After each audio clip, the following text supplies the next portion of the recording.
Hello everyone, welcome to my channel, The Binds Virtual World.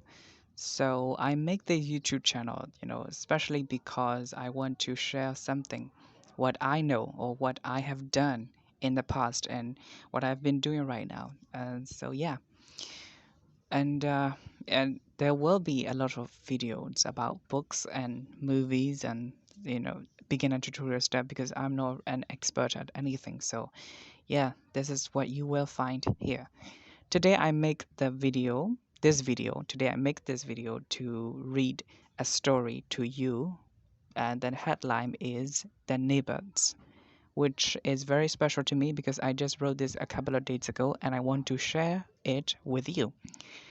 And this story will go into the short story collection book called The Witch on Yamada Village and Other Depressive Tales or Sleepless Nights by The Bime. So the book will cover 12 story overall, but I want to share this one because I like this one and I think it's very good for you as well. So sit back and relax.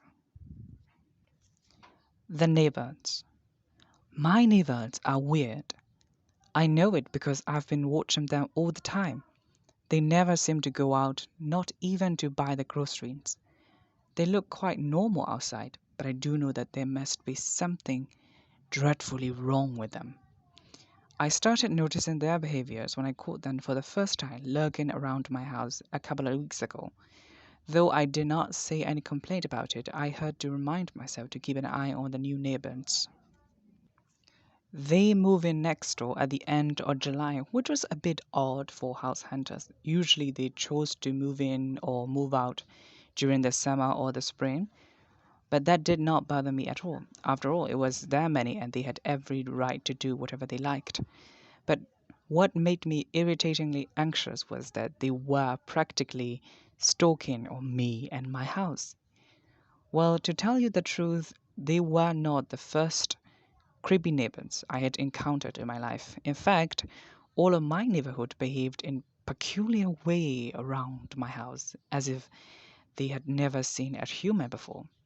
Once, an old man tried to break into my house for no reason. But when I confronted him in the kitchen, I did not even have the chance to yell at him to bugger off of my property. He just frantically screamed at my face and ran off for his dear life.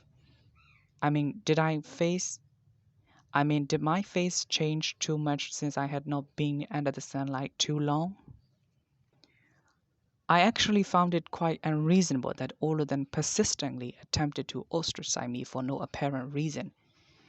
I sometimes remembered the time when I was used to be a respectable lady in this quarter, and I was adored by all of them for my richness and my glamorous appearance. Almost every single man in the quarter courted me for my love, but I did not find any love in them.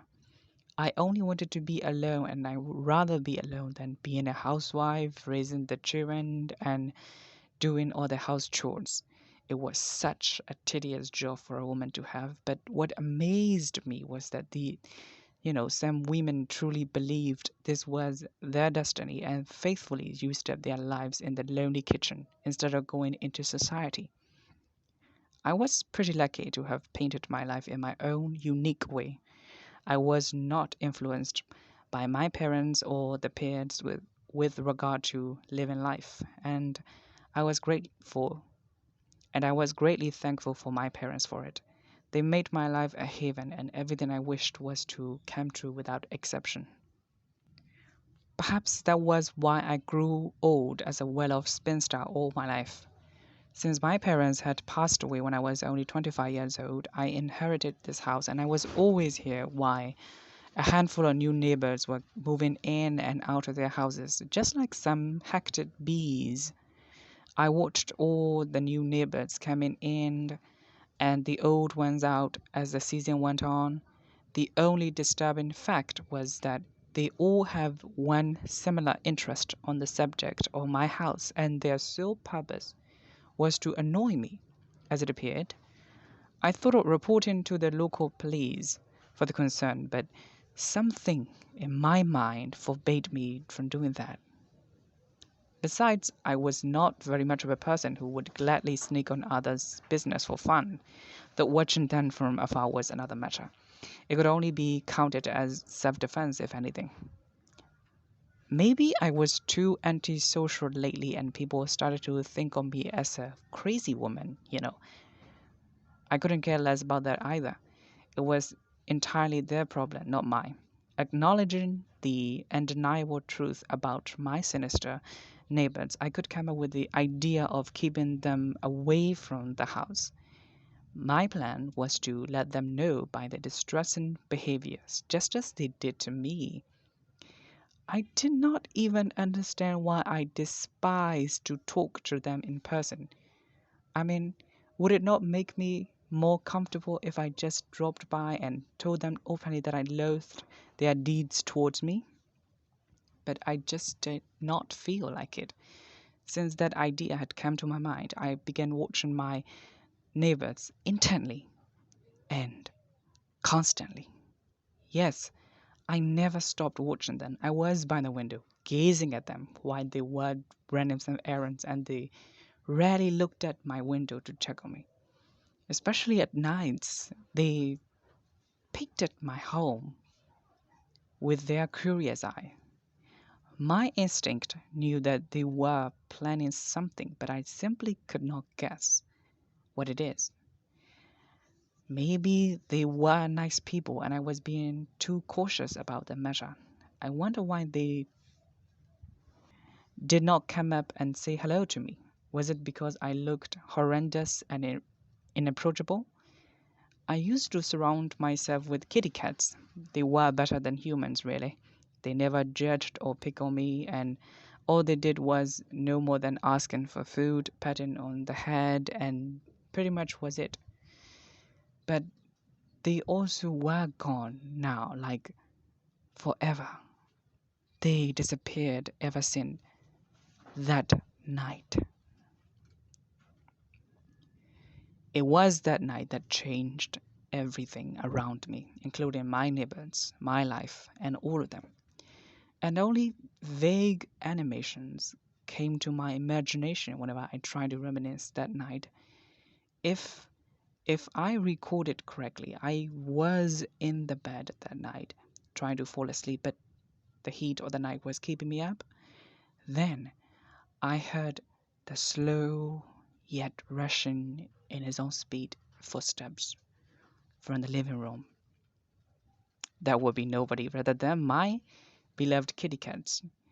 You might think it was unusual and over exaggeration to say that I could hear the cat's footsteps. Well, you should try living with the cats for over 20 years, just as I did, and you would know what I was talking about. But I did get out of the room, though, to check on them and to feed them dinner. I loved them as my own children, even though I did not have one in reality. When I reached to the kitchen, all I saw was nothing but an open fridge. It was really a mystery to me. My cats are not in the size as big as the one that could probably open up the fridge itself, and that was when I certainly caught the hint of a figure moving behind me in the dark. My cats might have gone upstairs to find me. Then I closed the fridge bag and went upstairs to feed them, holding the wet food they desperately loved. I obviously did not know what was waiting for me upstairs. No sooner had I opened the bedroom door to meet my beloved cats than I faced the most dreadful experience of my life in a split second. First, I was sure a dark figure of a man came rushing towards me and plunged a pointy, sharp thing into my heart. It felt like getting poured down some hot, boiling water over my body. At least that was how I remembered it. And then the immense pain spread all over me, and I closed my eyes tightly to control the feeling with all my might. Then I passed out and fell into a deep sleep for a long time. When I woke up again in the morning, I felt a little bit change in me, but I could not even care honestly. It must have been a terrible dream since I did not see anything going wrong for sure. The only thing significantly bothering me was the neighbors who seemed to be having a special interest in me and my house. And I started losing my appetite, and all I wanted to do was to go out, yet somehow I could not. Instead, I sat by the lonely wooden window and stared at my neighbors. Some of them looked happy and quiet, but some of them are really annoying and always trying to break into my house. They must have thought I wouldn't mind for this, but I did mind and I always will. Yes, my neighbors are weird, and I know it because I've been watching them all that time. Conclusion. Have you found it yet? Isui asked her husband Dimpei in despair. She couldn't stand a minute of staying here. She did not even like the idea of coming here in the first place. But Dimpei thought that it was an easy way to find the infamous treasure from the house. Well, the house was originally owned by a wealthy yet unfortunate lady called Domin Bone, but she was murdered by an unknown robber 5 months ago when she encountered him in her own bedroom. The local police found a dagger in her heart, and her throat was cut off too deep that it almost decapitated. They also found two of her pure-breed Burmese cats died of poison in the living room. It was such a miserable sight to witness the crime scene, and the rumors of her hidden treasure was widely spread. Were widely spread amongst the neighborhood. Since then, many new people moved in the quarter in the hope of finding the treasure from the house, but most of them gave up and moved out when they were allegedly haunted by the ghost. Despite the rumors, new ones kept coming, just like every drop of water came to end up in the ocean. It looked like the phrase, even the rich would refuse no easy money, was absolutely and inevitably right after all. The end. August 14th, 2021.